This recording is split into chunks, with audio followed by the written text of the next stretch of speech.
So what you're looking at is our neighborhood here. You can see me there in the driveway of the house. And the house was totally wrecked. We had two levels. The upper level was made of stick and metal roofing. It was blown completely off. There's no metal roof left. A lot of the walls have been destroyed. And then the church next door and the uh, house next door had bricks that you can see in this. As you look at the video here, look to the left, you'll see all the bricks that have collapsed. We've picked a lot of those up. We've kind of, broken them down into piles, but many of them were just launched into the roof of our house, and then it landed on the floor, which cracked the tiles, the ceramic tiles of the floor upstairs, and then created leaks down below that has flooded our house. And we keep getting these tropical storms. Every time there is a new one, we get flooded house, flooded beds, flooded everything. All of my electronics zapped by the water. I'm sure they're gone. I haven't plugged them in yet. I don't have a lot of power to use because we're out of power, and the power station in Puerto Rico is completely destroyed. But we'll see. And this is our neighborhood up in Juncos, a little north of Juncos in the mountains. As I go through this, this is sort of slow and kind of, monotonous, but if you look in specific little areas, and I'll try to focus on them with the drone here, but there's a lot of these neighborhoods, a lot of these little, sub-barrios that have houses that have no walls, no roof, no nothing. This is within, I'm launching this drone from my driveway. This is within a block or three of our house, and this place doesn't get a lot of attention because we're in the country. You can see there's a large finca farm here that I'll focus on. It's a area where all the cattle graze and whatnot, and there's just not a lot of attention here. So the looters came the day of the hurricane and took all of our waterworks, our pump for the public water. A lot of other areas have water now. We don't. We don't have water. We won't for probably 6 months or longer because they have to replace these pump parts. And I don't know how long it's going to take them to get those parts. But everything else is very slow to come. So I imagine they will be also slow to come. With the power plant being destroyed, it'll be 6 to 8 months, if not longer, for us to get power in this neighborhood.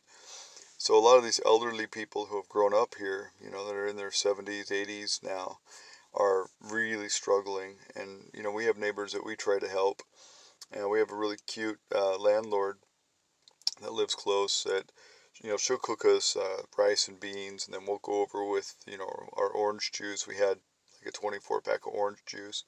They have like high blood sugar and stuff, so we'll give them that for their blood sugar, or coffee, or we gave them our Raisin Bran. We had some cereal and some soy milk and whatnot. So it's cute, but at some point, all these resources are gonna run real thin. Well, they already are starting to, and rationing is already a part of shopping. So when you go, you get like a total of 15 items. You can't get any more, and then you can only get like 2 loaves of bread and five. I don't know. They have all these limits. I haven't even been shopping yet. We got stocked up pretty good before the hurricane, but we're down to about 4 days of food left now, and it's the 30th of September, so we're not sure, how much longer we're gonna hold out here. Hopefully, we got it for a while. We've had some really great friends donate some money. Some of them, 10, 20 bucks. Some of them all the way up to $100. So yesterday was the first day we started getting donations, and then just yesterday we got like $300. So that helped us with gas. Gas is rationed, and it's very expensive. I put $85 in my tank. I'm sorry, $95 because I put a gas can in as well, and it gave me just a little notch more than half a tank, and I had to wait in line for hours for that. So it's been pretty rough. There's my kiddos right there. As you can see, my 3 little ones, my oldest one's in the house.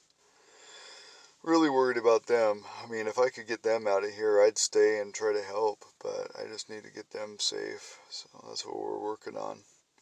Show you the gas lines here in San Juan. Now these are short lines in Juncos and Humacao and Yabacoa and Naguabo. You know, these lines are 8 times as long, like literally 8 times as long. Our elderly neighbors, the ones that I told you about that are our landlords, went down to Las Piedras and waited from 11 p.m. 11:30. No, I'm sorry, 11 p.m. Yeah, 11 p.m. to 5:30 a.m. They waited 6.5 hours, and I think they were limited to $20 worth of gas. So it's pretty rough. And so San Juan, you can see it's about 4 blocks long. There's probably several hundred cars. And then they have a line separately for people with just, portable gas tanks. And that line is probably, 40 or 50 people. But yeah, on the left there, you can see all those cars waiting.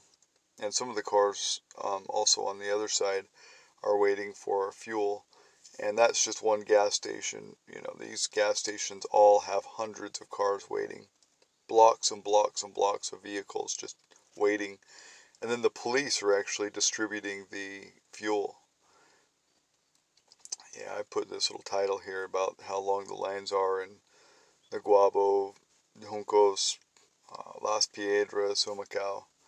Little rural areas of Puerto Rico, but it's really actually a pain in the butt just to get gas, and then you've got gas limits. So, for example, if I wanted to go up to San Juan from where I live, the $20 limit that they often put on gas here and the rural areas wouldn't even get me to San Juan and back. So I'd have to go up to San Juan, and then I'd have to wait in line up there to get gas just to come home with that $20. And, waiting in line up in San Juan, even though it's not as long, usually it puts me up past curfew. I have a strict curfew of like 7 o'clock. And I hear that if you get busted out past curfew, you get a 6-month jail sentence. It's not a fine or any of that. You go right to jail. I don't know how can afford, the government with its lacking of resources, can afford to put people up in jail. But I would assume some people are taking that as an option, just, being out past curfew so they can go to jail, get 3 hots and a cot. But, information is sort of scarce and scattered here. It's hard to tell what's what, but this is just what I've heard. Anyway, and there's CNN. I told CNN they could use my footage as long as they give me some credit. I told them they don't need to pay me. I just want to get the word out, but, give me some credit for my work. They're all there filming what's going on here with the gas lines. I talked to a guy named Jason and a couple of other guys, and they were really cool, but they said they'd get my footage up for the rural areas of Puerto Rico. We'll see what happens with CNN. If you see any of this on CNN, it's mine. There's a big fire, buildings burning down. I think it's because people are cooking with propane stoves, and they're not doing it correctly. Something has happened. That's my assumption. Certainly not like a space heater or anything. And certainly not electrical. It's got to be either a generator or a propane stove or something of that nature. Nothing works in Puerto Rico. There's no electricity, there's no water, but they could get the toll booths working. Thanks, Puerto Rico. Great to have priorities. But toll booths are working. This is a boat out on the road by the Marina. That's right on the street. That was pushed out during the storm. Well, here's one boat and then from this the is Marina me at the Marina. Totally wrecked. I'm going to turn off my it's voiceover dark here, out but you can't see yeah, nothing, my boat was lost. anyway, I don't know what's happened that's to one it. boat that We was had just given taken it to somebody. by the storm. Now it's gone. Oh my God, I know that guy. That's George's boat. Jorge. Holy crap. We're going to go see our boat here in just a second. Here's a pedestal for the utilities ripped out. Another one ripped out. Oh my God. Another one ripped out. God, it's so late at night, it's hard for me to get down here. It took me forever to get around the island. I had to go to San Juan, 'cause it's the only place we have internet. Look, there's another one that's ripped out. There's another boat that was taken out there, sunken. Oh shit, this one was demast. The mast was ripped right off of this one. I don't know if you can see that. Another pedestal totally wrecked. The mast was taken off that one.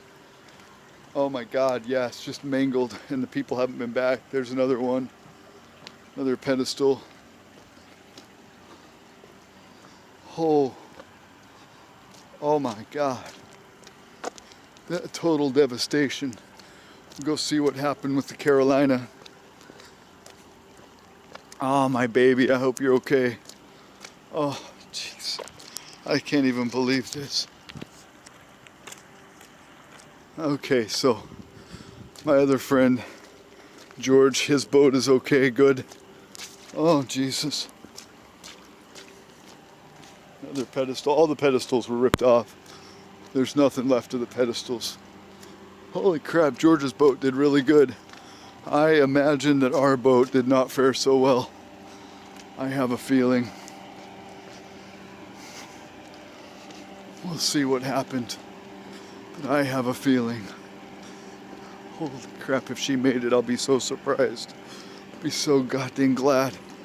We gave this boat to somebody who needed it in St. John, and then they thought, well, probably didn't make it, so we won't worry about it. Nope, mine's gone. Nope. Nope. Nope, mine's gone. Oh yeah, Carolina's gone. Carolina's gone. The Carolina is gone. She was taken by the storm. Yep, and this one was demast. Our boat is gone. Yeah, our boat was right here, now she's gone. She's gone. She's gone. Oh God, she's gone. Yeah, she was taken by the storm. She was taken. She's gone. Oh my God. Oh my God.